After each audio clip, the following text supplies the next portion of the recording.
जो है ना जी जी। वो यहाँ से नहीं गाई जाती, यहाँ से गाई जी जी जी बिल्कुल। अरे हो, ये पिच होता है, उसको थोड़ा सा संभ्रम से गाने से उसका मजा भी नहीं है। मज़ा भी नहीं आता है। तो आपने जो गाया ना उसका पिच वही था। तो ये क्या है, थोड़ा भद्रता, विनम्रता, वो रिक्वायरमेंट नहीं है, वो बिल्कुल फाड़ देगा दुनिया। अब हमारे को तो थोड़ा सा ये भी फ़र्क पड़ता है ना, क्योंकि संगीत सीखा नहीं, जो भी है वो बस हाँ हाँ हाँ, है ना सी। कोई लोक गायक संगीत सीख के गाता है, वो मातृ गर्भ से है, हाँ बिल्कुल, ये तो है। वो वहाँ से है। उसको कोई सापा गामा जानते जी नहीं, जी जी। वो गाता रहता है, सापा गामा वाले उसको अपने लाइन में डालते हैं, ये सा गया, ये पी गया, ये पी गया। अपना भी वही, ये जो चाचा है ना जो अभी पीछे हाँ जी। बहुत अच्छा गाते थे। इनकी इतनी अच्छी आवाज़ थी, बहुत ज़्यादा अच्छी आवाज़ थी इनकी, पर बस कहीं बाहर नहीं गया। निकाल नहीं पाए अपने आप को ना। क्योंकि फिर उस समय अब ये जो अभी हैं चाचा इधर, इनसे पहले ये थे भैंस के साथ, और ना कभी स्कूल गए, पढ़ाई बिल्कुल नहीं करी। बाकी तो सभी लोग घर में हैं जो साक्षर हैं, मतलब वो थे जो स्कूल उन्होंने देखा ही नहीं, लेकिन वो हमसे ज़्यादा तेज़ थे। तो गाते उन्हीं से।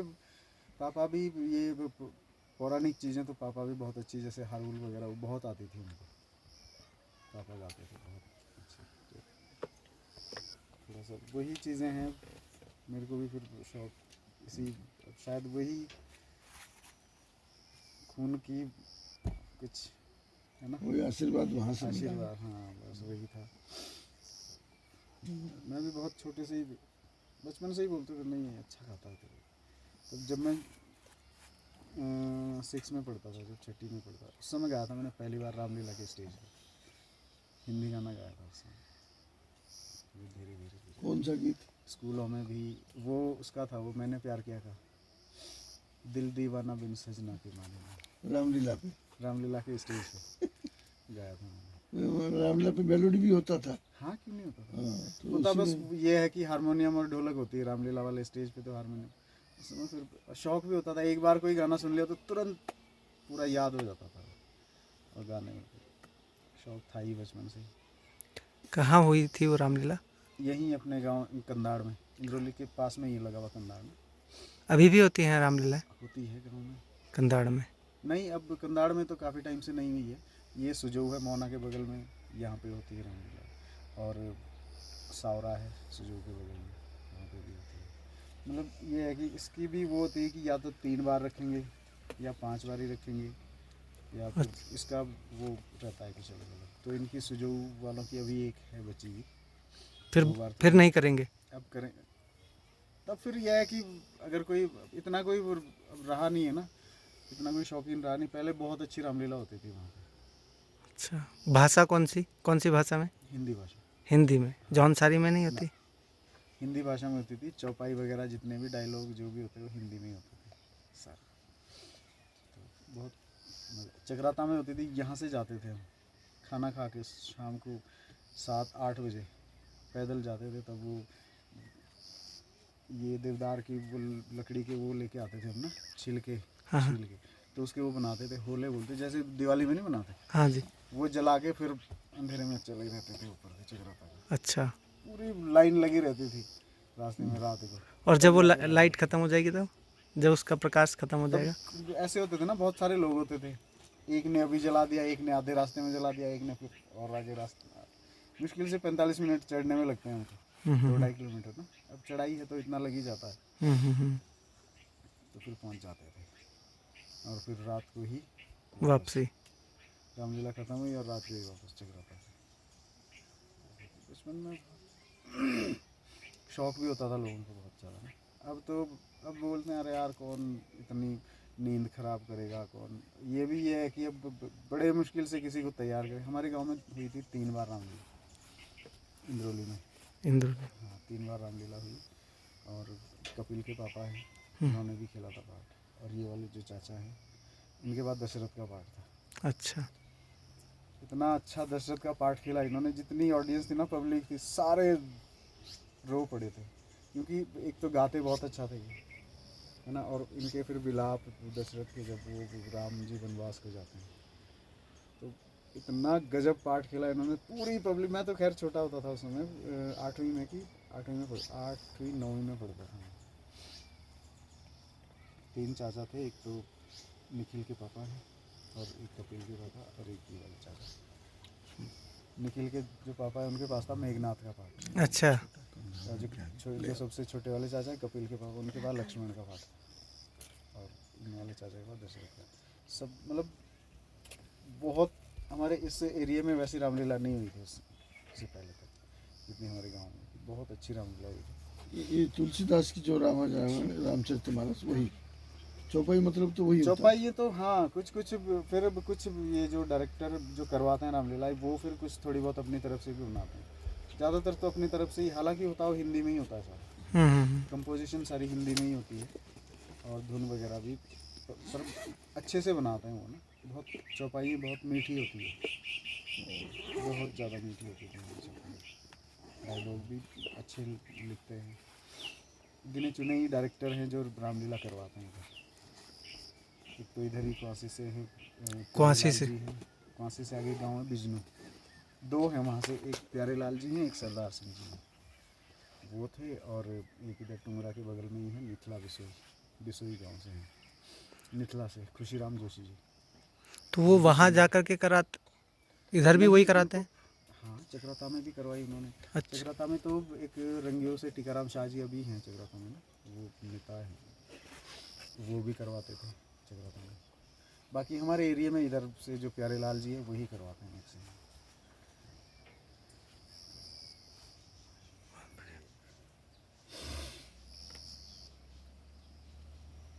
अभी तो अब काफ़ी समय इस बार बोल रहे हैं सावरा वाले की हम करेंगे रामलीला। सावड़ा में? हाँ, ये मोना के वाले रूट पे है सावरा सुजो। तो जितनी भी रामलीला होती है वहाँ पर लोकगीत तो होते ही हैं हाँ, मंचों से, मंचों से होते हैं, है गाते ना? हैं। अब तो और ज़्यादा वो हो गया, अब तो रामलीला होती है तो एक दिन स्पेशल रखा जाता है प्रोग्राम के लिए। उस दिन मुश्किल से 2 या 3 दृश्य दिखाए जाएंगे रामलीला के, बाकी 2-3 कलाकार बुला लिए, तो फिर पब्लिक का मनोरंजन करने के लिए फिर वो प्रोग्राम रखते हैं। पूरा सेटअप आता है, फिर म्यूज़िक वगैरह पूरा सिस्टम, और सिंगर आएंगे तो गाना गाते हैं। क्वासी में होती है हर साल। जो लोक कलाकार हैं इस पूरे क्षेत्र में, वो सबसे ज़्यादा कैसे ऑडियंस से जुड़ पाते हैं, दर्शकों से, श्रोताओं से किस रूप में सबसे ज़्यादा जुड़ पाते हैं? अब तो ये सोशल मीडिया ही है अभी तो, जो इस समय जो चल रहा है, तो सोशल मीडिया के माध्यम से, यूट्यूब के माध्यम से, है ना। फेसबुक हो गया, और यूट्यूब से ही जो अपने जो गीत, पहले तो ये था कि कैसेट बिकती थी जी। तो सब लोग कैसेट खरीदते थे, अब यूट्यूब। रिकॉर्डर होते थे, वो सब बंद हो गया। अब तो यूट्यूब नहीं है। हमारा भी पहले ये था कि स्टार्टिंग में जब शुरू करा तो 8 गाने तैयार करने होते थे पहले कैसेट के लिए, कैसेट के लिए, हाँ। वो तब कर उसको रिकॉर्ड करनी थी। जैसे अभी हमारे जो बात चल रही थी, महेंद्र चौहान जी हैं, सीताराम जी हैं, जगत राम वर्मा जी थे, ये लोग तो दिल्ली जाते थे रिकॉर्डिंग के लिए, देहरादून में भी नहीं थे स्टूडियो। अब हमारा थोड़ा किस्मत ये अच्छी रही कि हमें इतना दूर जाना नहीं पड़ा, तब तक देहरादून में स्टूडियो खुल गए, अच्छे स्टूडियो खुल गए रिकॉर्डिंग के। फिर हमने 3-4 कैसेट निकले मेरे उस समय में, जिसमें 8-8 गाने होते थे। हाँ, पर वो काम कठिन भी था। वो अब तो काम एक कठिन गाना था। भी करा जा एक गाना तैयार हुआ और गए सीधे स्टूडियो में, उसको रिकॉर्ड करा, तैयार करा और यूट्यूब पे डाल दिया। अब हाँ। तो ना उतना ज़्यादा खर्च है उस समय। फिर 8 गाने तैयार करने हैं तो कम से कम 20-25 हज़ार रुपये, 20 हज़ार तो मिनिमम थे।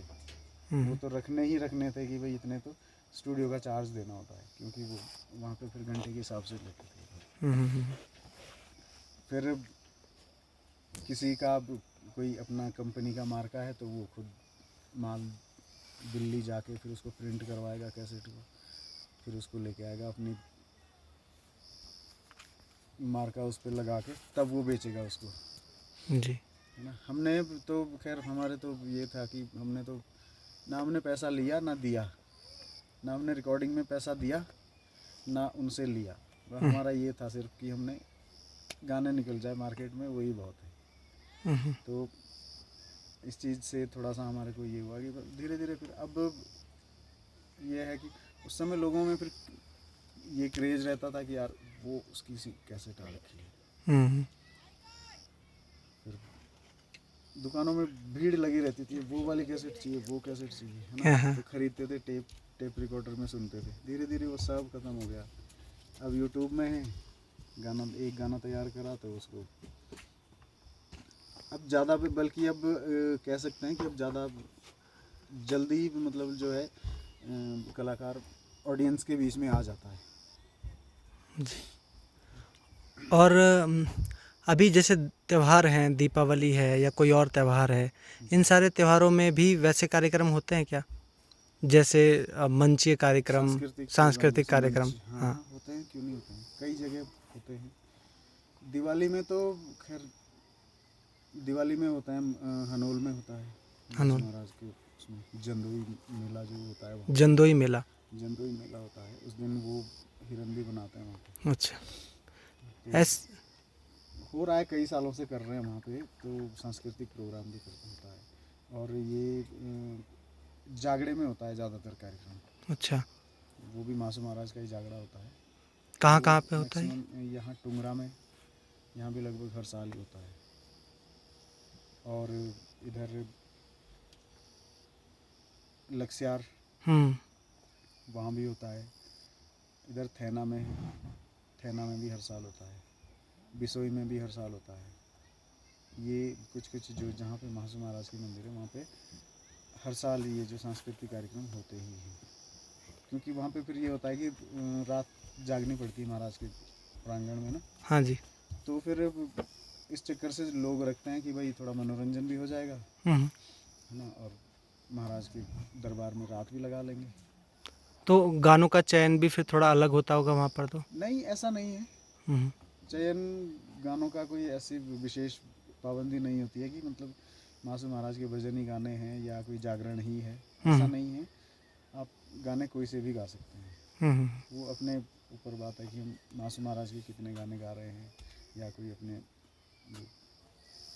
जी। ऐसी कोई विशेष पाबंदी नहीं है।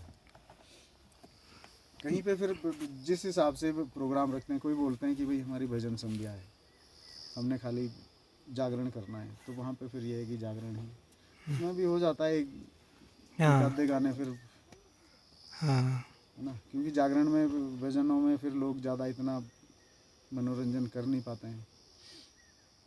अब गाने कुछ फिर ये है कि कोई कर दिया तड़कता फड़कता उछल कूद वाले गाने गा दिए, तो ऑडियंस पे फिर डांस वांस कर लेती है।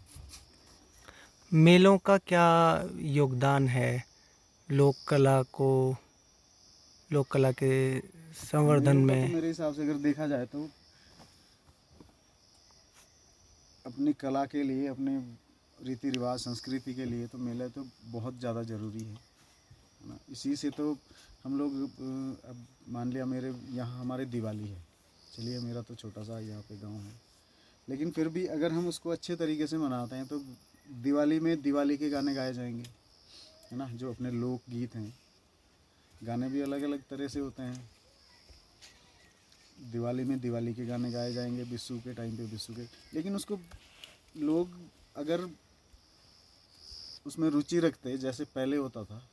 अभी भी कई सारे गांव हैं, जैसे इधर लोखंडी में लोहारी गांव है, और इधर हाजा है, ऊपर तिवने से पीछे गांव चिल्लाड़ है। यहाँ पे बहुत अच्छे त्यौहार होते हैं अभी भी, क्योंकि सब लोग जो बड़े बुज़ुर्ग हैं घर में, वो भी सब आंगन में आते हैं।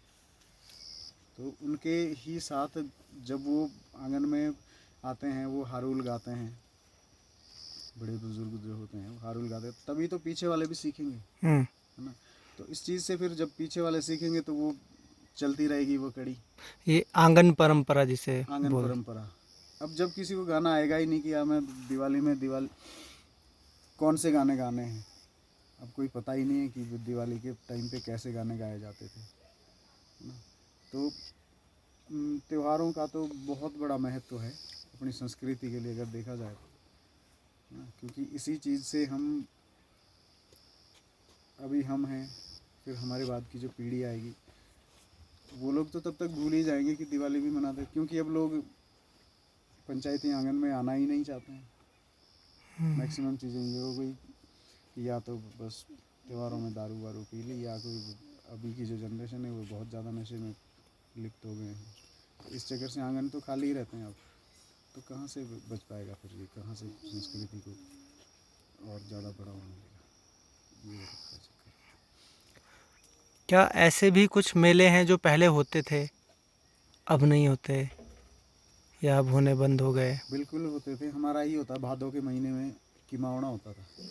किमावड़ा? किमावड़ा हमारे गाँव यहाँ हम भी मनाते थे, अपने इंद्रौली में भी होता था। उसमें क्या होता था कि ये जैसे हम घर में जो दारू बनाते हैं जी। कच्ची, हाँ जी। उसके लिए विशेषकर क्या होता था कि 20 गते पहले गिने जाते थे, जी। है ना। संक्रांत के बाद 1 2 3 4 5 जैसे तारीख, मतलब 14-15 तारीख तक, 14 को संक्रांत है जी। उसके बाद संक्रांत के दिन से 20 दिन तक वो 1 2 3 गते गिने जाते थे, है ना। तो 20 गते होता था वो, तो उससे कम 10 दिन पहले घर से 1-1 2-2 लोग, बरसात का टाइम था, जड़ी बूटियाँ 40 प्रकार की जड़ी बूटियाँ खोद के लाते थे। हम्म। फिर उसको बारीक काटना, फिर ओखली में उसको कूटना, बिल्कुल बारीक बनाते थे उसको, और फिर जौ का आटा लाते थे, फिर उसको मिक्स करके मिला के कम से कम 3 दिन तक उसको ऐसे रखते थे, बिल्कुल बंद कमरे में जहाँ पे हवा हुआ ना घुसे। जी। तब उसकी रोटी बनाते थे उस दिन, 20 गते भादों के दिन रोटी बनाते थे। और तब रोटी इतनी मोटी मोटी रोटियां होती थी उसकी, तब वो रख देनी एक कमरे में, उसमें भी फिर ये था कि हवा ना घुसे, पूरा अंधेरा। महीना 1.5 महीने बाद उसको निकालते थे, किमावड़ा होता था। फिर वो दिन में वो काम होता, कार्यक्रम चलता था किमावड़े का। उसे महिला पुरुष साथ करते थे? साथ करते थे, उसमें महिला पुरुष लोग साथ करते थे वो काम। और फिर रात को गाने बजाने की उसका काम होता था। तो ये एक ऐसा त्यौहार था हमारा, हमने मतलब हम छोड़ दिया, अभी बंद हो गया। कहीं कहीं तो है मनाते हैं लोग अभी भी, कहीं कहीं गाँव में, लेकिन मैक्सिमम जगह ये हमारे गांव में भी अब बंद हो गया। एक इधर है शायद हाजा में बनाते हैं, एक हाजा गांव है और एक दुगांव है, तो बाकी तो पूरा ही एक रूप में ये कहा जाता है कि वो जो था वो सब तो जड़ी बूटियां थी। जड़ी बूटियाँ थी। अब वही है ना, कोई मेरे हिसाब से यही है कि कोई इतनी मेहनत नहीं करना चाहता, क्योंकि 40 प्रकार की जड़ी बूटियाँ, और वो भी इतनी भारी मात्रा में करनी पड़ती थी इकट्ठी। फिर उसको काटना है, बारीक काटना है, फिर ओखली में कूटना है उसको, फिर उसको छान के तब वो जौ का आटा लाना था, फिर उसको मिला के, तब मतलब बहुत ज़्यादा मेहनत तो थी। लेकिन ये थी कि जो अपने घर की जो दारू जो बनाते थे, शराब जो बनाते थे, बहुत अच्छी होती थी। वो दवाई भी तो एक तरह की थी, कई सारे रोगों में, कई तो सारे वही। रोगों के लिए वो बहुत ज़्यादा फायदेमंद भी थी। 40 प्रकार की जड़ी बूटियाँ खोद के लानी बहुत, और टाइम भी ऐसा होता था उस समय कि चारों तरफ पूरी बरसात के टाइम की का ही है ये, चारों तरफ घास ही घास होती थी। जी। हाँ। कहीं घुसना भी एक महाभारत थी। इसी चक्कर से फिर शायद यही हो सकता है कारण कि छोड़ दिया लोगों ने। मैं भी पापा औरों के साथ जाता था। पर जैसे ये छूट गया तो ये तो जड़ी बूटियों का ज्ञान तो खत्म हो जाएगा। अब हो गया ख़त्म, अब मुझे ही नहीं याद। मैं तो खुद गया हूँ पापा औरों के साथ, दादाजी के साथ जाता था, लेकिन अब 10-12 साल हमें ही हो गए कि मतलब अब यहाँ तो बंद हो गया। तब मुझे खुद भी नहीं याद कि कौन कौन सी जड़ियाँ, मुश्किल से 4-5 प्रकार की जड़ी बूटी होंगी जो मेरे को ध्यान है कि ये लाते थे हम लोग। ये है। ऐसी कई सारी जो हमारी परंपराएं हैं वो सब विलुप्ति की ओर बढ़ने विलुप्ति की ओर लगेंगी। ही है बिल्कुल। उस पर कोई भी जब हम ऐसा भी देख रहे हैं वर्तमान में तो कि जो दीपावली है, पहाड़ी दीपावली जिसे बोलते हैं, वो भी लोग कुछ मनाना कम करने लगे हैं।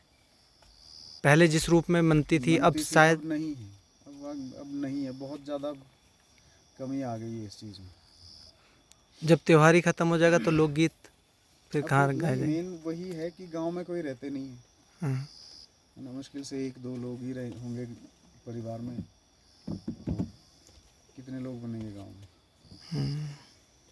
अब जब सब लोग इकट्ठे होते हैं तो फिर अगर 2-2, 3-3 भी घर से अगर पंचायती आंगन में पहुंच गए तो खूब सारी भीड़ हो जाती है ना। तो हो जाता है फिर। पहले, अब तो बहुत ज़्यादा ऐसे भी हो गया कि पहले हिरन बनाते थे, हाथी बनाते थे गांव में, नचाते थे उसको, और खेलूटे भी होते थे, खेलूटे आते थे, कॉमेडी जो पहले बहुत मज़ा आता था। हमारे यहाँ भी बनाते थे इसी पंचायती आंगन में, पर अब सब धीरे धीरे सब खत्म हो रहा है।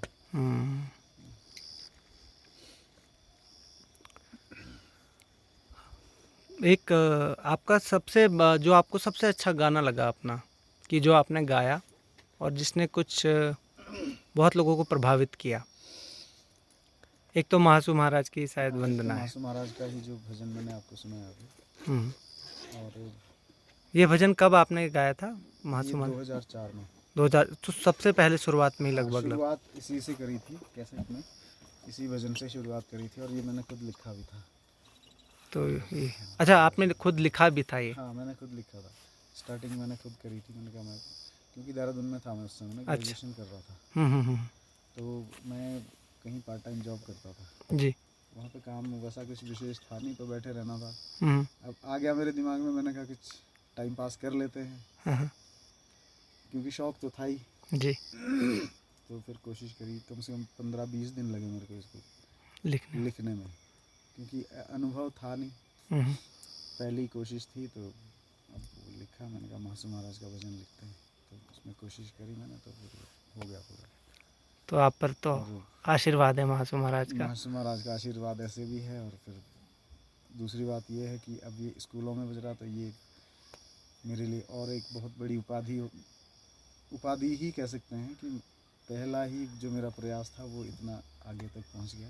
ये भी महासू महाराज का ही आशीर्वाद है। तो अब के और उसके बाद क्यों नहीं लिखे आपने? उसके बाद फिर रावत जी, जो जिनके साथ मतलब जो रिकॉर्डिंग हमने साथ ही करी थी, पहली वाली जो रिकॉर्डिंग थी उसकी, उनसे जान पहचान हुई। देवेंद्र रावत जी हैं, तो उनके पास 2-3 गाने, 2-3 क्या 2 गाने मैंने लिखे थे, बाकी उनके पास थे लिखे हुए गाने। अब उनके ही गांव में मुलाकात हुई, उन्होंने बोला कि यार मेरे पास हैं गाने लिखे हुए। ठीक है, फिर तो और अच्छी बात है। फिर हमने वो कैसेट रिकॉर्ड करी। उसके बाद फिर मेरे को लगा, मैंने कहा जब अब हमने साथ ही काम करना है तो ठीक है, मैं गाता हूँ, देवेंद्र भाई लिखेंगे। तो उसके बाद फिर मैंने प्रयास ही नहीं किया। अभी बीच में, अभी लगभग 2-1 साल पहले एक गाना लिखा था मैंने, वो भी बहुत मुश्किल से, क्योंकि फिर हट गया दोबारा से लाइन से ना, तो अब शब्द ढूंढने बहुत मुश्किल हो जाते हैं। जी। अब ये भी नहीं है कि कुछ ऐसे ही चलते फिरते शब्द या उटपटांग शब्द कुछ डाल दिए, तो वो भी ठीक नहीं है। जी। इसलिए फिर मैं कोशिश ही नहीं करता, जी। क्योंकि राइटर अब ये है कि देवेंद्र भाई के भी कम से कम 400 से 500 तक गाने तो मैंने उनके ही लिखे हुए गा दिए हैं, जी। है ना। और फिर भीम सिंह चौहान जी हैं, जीएस प्रमुख कालसी, उनके भी मैंने कई सारे गाने गाए हैं, उनके लिखे हुए। उनके जो गाने होते हैं वो सामाजिक गाने होते हैं, संदेश रहता ही है कुछ ना कुछ उनके गानों में। और श्याम सिंह चौहान जी हैं, वो भी बहुत अच्छा, उनके गाने भी मैंने बहुत सारे गाए हैं। अब फिर और निश्चिंत हो गया कि अब लिखने की कोई ज़रूरत नहीं, बस एक ही चीज़ पे फोकस करना है, अपनी गायकी। जी। जितना अच्छा कर पाऊँ वही। चलिए। तो एक गाना है जो उनका ही, श्याम भाई का ही लिखा हुआ है, श्याम सिंह चौहान जी का, जो मतलब बहुत अच्छा चला गाना। जी। प्रेम प्रसंग पे ही है ये गाना भी। जी। मेरी साजना दूसो नठू छाई, बाता छुटी लाणो के मुखटे मोदी दे, कदी मिले दो बारे भोरी बाता लाणो के। मेरी साजना दूसो नठू छाई, बाता छुटी लाणों के मुखटे मो देई दे कदी मिले दोबारे भोरी बाता लाणों के मेरे सासो पांडी तू ही कस्तूरी जोशो बैणो मुख सौदा दुखी राखाते मोरी मीठी होंदी चैणो मेरी साजना फूलों बिछाई राखे तेरे आसीनों चे मुखटे मो देई दे कदी मिले दोबारे भोरी बाता लाणों के तेरे ली प्यारों दा हाउ मोरी ए मिट्टी मुखे हो जी एंदी आगो जोशी लागो तीटी मेरी साजना जीव सासो मासो को पातरो शुभाणो में मुखटे मो देई दे कदी मिले दोबारे बोरी बाता लाणों के। Thank you. बहुत बहुत धन्यवाद।